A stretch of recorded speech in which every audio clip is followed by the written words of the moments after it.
আমি তোমার ঠোঁটে কিস করব কথাটা শুনে আমি রীতিমত চেয়ারে বসে থেকে থতমত খেয়ে পড়ে যাই। কথাটা আমার এখনও হজম হয়নি। এই মুহূর্তে রাত্রি বই পড়তে পড়তে কথাটা বলল। আমি নিজেকে সামলে উঠে চেয়ারে বসে রাত্রির দিকে ঘুরে অবাক দৃষ্টিতে তাকাই। কি বললি তুই? তুমি শুনতে পাওনি না? আবার বল। আমি বললাম আমি তোমার ঠোঁটে কিস করব। এসব বাজে কথা কোথা থেকে শিখেছিস বলতো? কেন স্কুলে আমার বান্ধবীরা বলে ঠোঁটে কিস খেলে নাকি অন্যরকম অনুভূতি পাওয়া যায়, তাই তারা তাদের বয়ফ্রেন্ডকে কিস করেছে। আমার তো বয়ফ্রেন্ড নেই, তাই তোমার থেকে চাইলাম।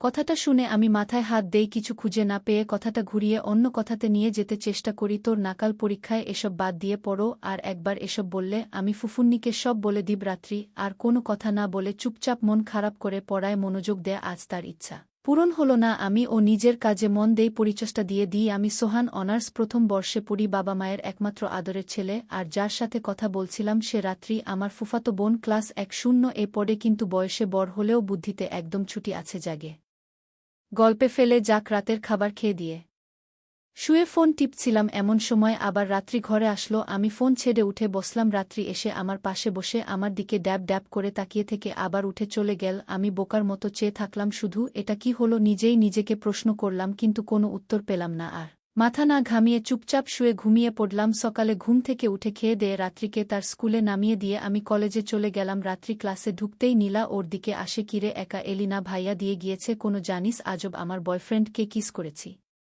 কেমনে করলি? সবাই যেভাবে করে। আমি তো পারি না। একটা বয়ফ্রেন্ড জোগাড় কর, তাইলেই পারবি। ধুর, ওসব প্রেম আমি করতে পারবো না। তাহলে কি করবি? ভাইয়াকে কিস করব। সোহান ভাইয়াকে কিস করবি? হ্যাঁ, উনি যার আগে। মানুষ, সাবধানে থাকিস।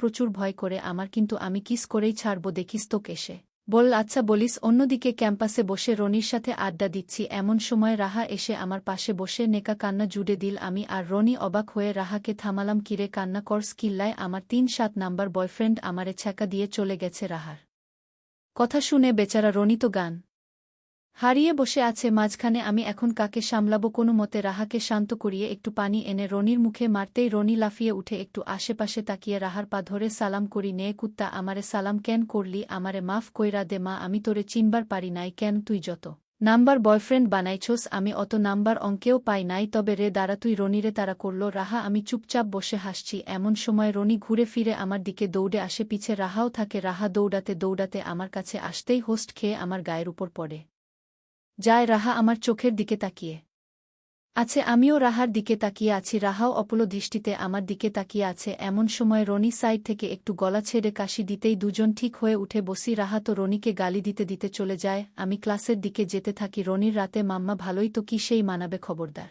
না, যা ভাবছিস মাথা থেকে ছেড়ে ফেলবি কিন্তু। কলেজ শেষ করে বাসায় এসে টিভি দেখছিলাম, এমন সময় দেখি আম্মুর সাথে রাত্রি এলো। আমি বসে বসে ইংলিশ গানগুলো দেখছিলাম, এমন সময় রাত্রি এসে আমার পাশে বসল। আমি একটু নড়েচড়ে বসলাম, কেননা ওর হাব ভাব আমার ঠিক লাগছে না একদমই। আমি টিভি দেখে আর চোখে ওর দিকে তাকিয়ে দেখি ও আমার ঠোঁটের দিকে তাকিয়ে আছে। আমি আবার টিভিতে মনোযোগ দিলাম। হঠাৎ ইংরেজি গানে একটা কিসের সিন আসতেই রাত্রি আরও মনোযোগ দিয়ে দেখতে লাগল। আমি তাড়াহুড়ো করে উঠে টিভি বন্ধ করে রুমে এসে ঘুমিয়ে পড়লাম। ঘুমিয়ে আছি, এমন সময় মনে হলো কেউ আমার পেটে বসে আমার ঠোঁট দুটো নিজের দখলে নিয়ে নিয়েছে। আমার বুঝতে বাকি রইল নাকি এটা। চোখ খুলতেই আম্মু চলে এলো। ঘুমিয়ে আছি, এমন সময় মনে হলো কেউ আমার পেটে বসে আমার ঠোঁট দুটো নিজের দখলে নিয়ে নিয়েছে। আমার বুঝতে বাকি রইল নাকি এটা। চোখ খুলতেই আম্মু চলে এলো।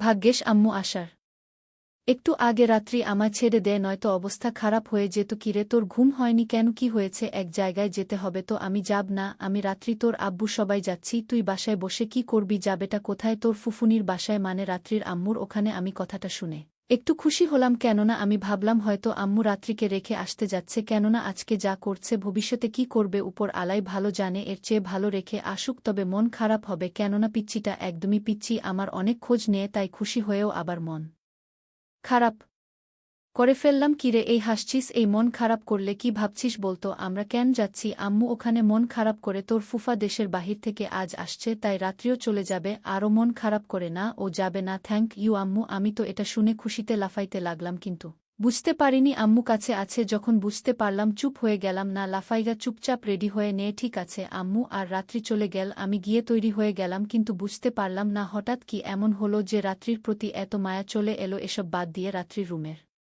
দিকে যেতেই রাত্রিকে দেখে চোখ বন্ধ করে ফেললাম, কেননা রাত্রি ব্লাউজ আর পেটিকোট পরে হাতে শাড়ি নিয়ে বসে আছে। একই ভাইজা চোখ বন্ধ করে আছো কেন? ওর কথা শুনে পুরাই শকর পিচ্চি বলে কি এমনভাবে বলছে যেন এমনভাবে বসে আছে আমি দেখছি তাতে ওর কিছু হয়নি। তুই কি পাগল কেন? একটা ছেলে তোকে এইভাবে দেখল আর তোর কিচ্ছু হলো না? মুখ অন্যদিকে ঘুরিয়ে বাহিরের ছেলে দেখেছে নাকি? তুমি তো আমার ভাইজা, নইলে কি এমনভাবে থাকতাম নাকি? তাই বলে এমনভাবে থাকবি? মাথায় বুদ্ধি কবে হবে তোর? এত কথা না বলে বলো, শাড়ি পরাতে পারো নাকি? হ্যাঁ পারি।